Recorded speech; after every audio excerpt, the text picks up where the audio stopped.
Hello. Have you been really trying to get your développés super high? Have you been trying to get your extensions higher? And no matter how much you stretch, no matter how much you do, it just doesn't seem to be going anywhere. 90 degrees seems to be your maximum.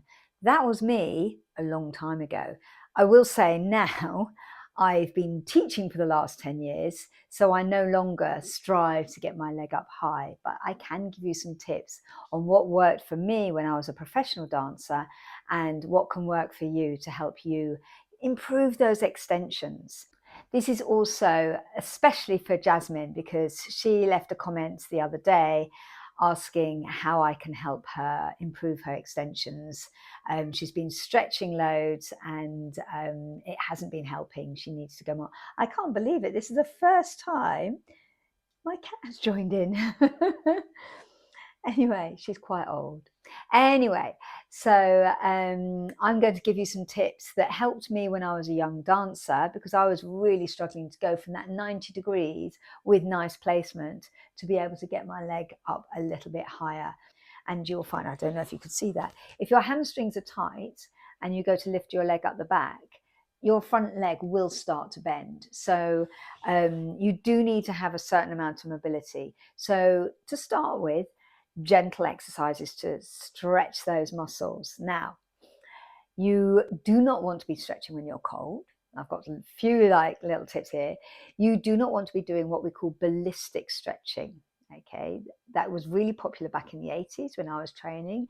And yes, it can give you a little bit of an extra stretch, but it's also quite high risk of causing an injury. Any stretching you're going to do for improving mobility, yes, you do a bit of dynamic stretching in your warm-up just to get yourselves moving, to get your muscles used to moving a bit beyond their normal capacity. But it is at the end of the class when you're super hot and sweaty. Oh, the cat's got off now. When you're super hot and sweaty, that is when you are needing to do your stretching. So your muscles are at their warmest. It's a bit like blue tack, yeah? When it's stone cold and rock hard, it's not going to move much, but then you kind of massage it and get it nice and warm, and then it can stretch and get all stretchy and sticky, and you can use it. Same with your muscles. When they're really, really warm from the inside out, that is when you can stretch them, okay? And for this, I recommend, yes, you can use dynamic stretching, which means when you're moving through the movement. However, for really improving your flexibility of your muscles, so I recommend zoning in on that muscle group so you really can feel what you're doing and concentrate on that. And I also recommend what we call static stretching. So for example, if I want to stretch a hamstring, I'm not going to go into splits just yet. What I might do, I could do both legs at the same time, but it's quite nice sometimes to focus on one leg. And I literally flex that foot, sit up super tall, and already I can feel that very slightly stretching my hamstring at the back. Remember, I'm not a dancer, professional dancer at the moment. I used to be. I am now a professional teacher, so I do not stretch to extend my extensions. So I don't get my legs up around my ears now. So I'm quite stiff, basically. So that's my disclaimer. So I'm going to gently lean forwards with my back flat. Yeah, if you see, I'm not rounding my back or hunching it. It's almost like you're sticking your back out. But imagine someone's pushing gently here and you're keeping this leg straight as it can be. And you're going to gently push forwards. And I can feel, literally, I can feel that on the back of my knee and the back of my hamstring very slightly, and literally go to the edge of your stretch. So you literally go to the edge of your stretch and then just hold it for maybe 10 seconds. And then if you breathe out, you can often push a bit further. And then hold that for 10 seconds, because what you have, all your nerves will feel the stretch and go, oh no, we need to stop. And then they'll take about 10 seconds, go, oh, actually, it's all right. And then after another 10 seconds, you might be able to go a bit further. And that's probably your maximum for that day. Yeah, don't try and do it more than twice or 2 or 3 times in one day. And then come back. And then what you can do is relax over it, let your back curve. So you get that slightly different stretch, stretching a slightly different group of muscles, yes? So that's a good one for stretching your hamstrings. So be really aware of which part of your muscle is stretching. Is it the bit behind your knee? Is it the muscle under here? Is it your back? Yeah, that will give you the indication of where the limitations are and what part needs to be mobilized and loosened a bit more. So you could do that for your hamstring. You could do that in second for getting your adductors as well if you're wanting to do développés a second. You can also do that same sort of movement with your leg behind you, stretching this part, stretching your hip flexors for getting your arabesque line. Yeah, so you do need the mobility. However, the stretch isn't everything. And this is really important because this is what Jasmine was saying. Bless her, she's been stretching away, really working on her mobility, and it's not been helping, okay? And what she needs to do now, or what might help her, or what might help you, Jasmine, if you're watching, is working on the strength, because actually in adage you need a lot of strength to hold your leg. When you're working on the floor, you've got the floor which is rock solid pushing against you, so you can work against the floor and use that to stretch your muscles. When you're having to lift your leg up in the air, you've got nothing to help you, okay? So you're having to use your muscles and your technique to create that movement. So one exercise I always suggest is having your leg out to the side, so a bit Jane Fonda here. You can do this with a ball if you like. You can have a little ball here to help roll your foot up and literally just practice going beyond retire. Yes, it's this hip flexor that needs a little bit, needs the mobility for a start to be able to go up there, but it also needs a little bit of strength. Yeah, so think about the strength of that hip flexor to help lift that leg. Then you can progress from there. You can progress, and again, bear in mind I'm not very bendy anymore, just stretching that leg up. Yes, so you're working on working this muscle and stretching that muscle and keeping your hips relatively square. You don't want to be lifting that hip. You also want to be working within your mobility or turnout, but I will talk on that in a second. Then you can progress to standing up and doing the retire. Get to the retire, so practice that, get those hip flexors working, then go beyond the retire. And then you'll maybe shoulder the leg. I don't know if I can straighten my leg at this point.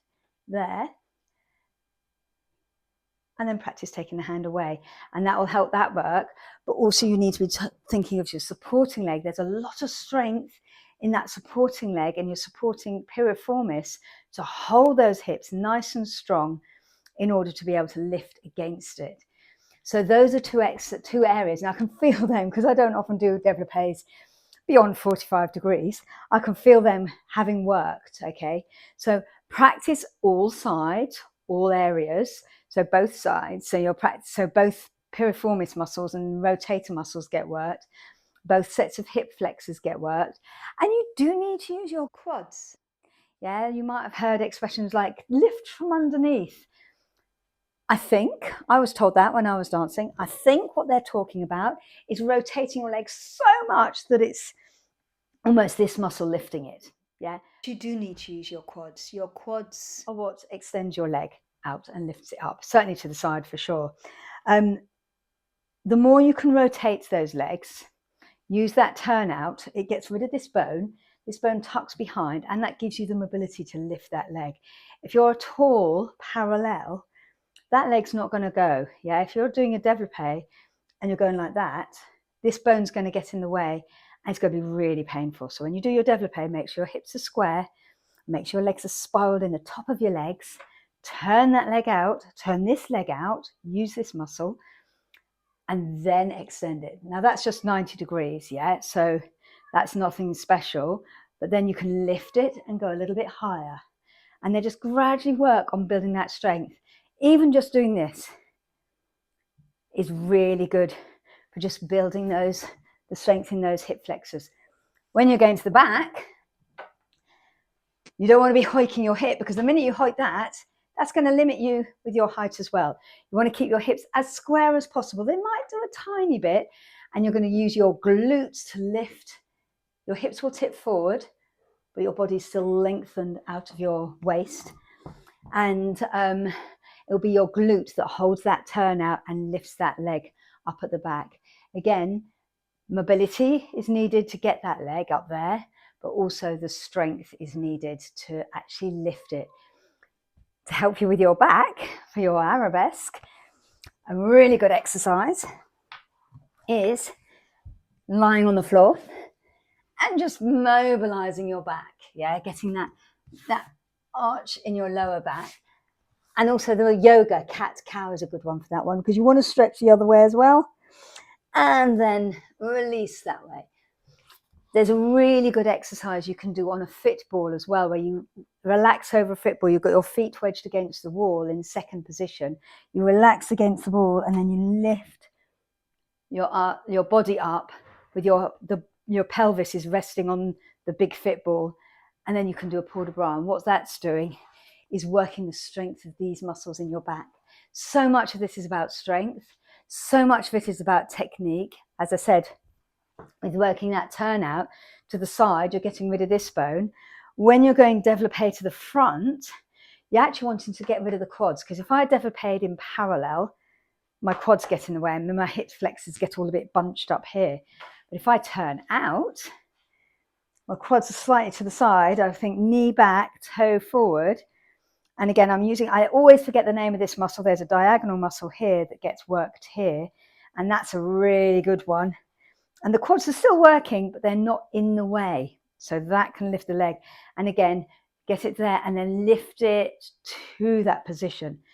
Yes. So the higher that leg goes, the better the angle. So the weight of your leg actually goes down into your hip rather than pulling against the muscles. So there's a few little tools for you.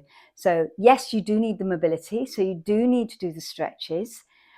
But again, don't overstretch. You're not trying to do over splits here. Yeah, you're trying to improve your mobility so that you can lift your leg without the pressure of the floor giving you a helping hand. Then most importantly, you need to think about placement. Yeah, the more you can rotate those legs in the hip socket, actually gives you more mobility, certainly to the front and the side and to the back as well. Yeah, because it's turned out and it gives it that lovely line, makes the foot look nice on the end as well. And you've got it beautifully turned out at the back. So think about the rotation of the leg and the angle of the hips when you're going to the back. Don't twist them, but you will need to tip them whilst keeping your back lifted. Don't pitch forwards. And also the last one is strength, but possibly the most important. Yeah, you do need the strength because you haven't got the floor to work against you. I used to wonder why I couldn't do split jetés. Yeah, I could do the splits on the floor, but I couldn't do split jetés. And as I got stronger, I could do split jetés. And also I got looser. So you need the mobility so that you're not having to really pull to get those legs up. But you also need the strength to lift those legs. And using the correct muscles with the right technique will help you lift those legs higher. Do let me know how you get on. Do bear in mind, this isn't an overnight cure. This isn't something that's going to go, oh yes, penny dropped, I can développé up here by my ear now. It's something that requires work. Try it a little bit every day. Maybe at the end of the class, just have a few little développés, or just practice lifting that knee a little bit higher, really making sure those legs are turned out. And then just keep working on it and see how it goes over the next few weeks, few months maybe. And hopefully it will help you. See you later. If you want to dance with me, do let me know.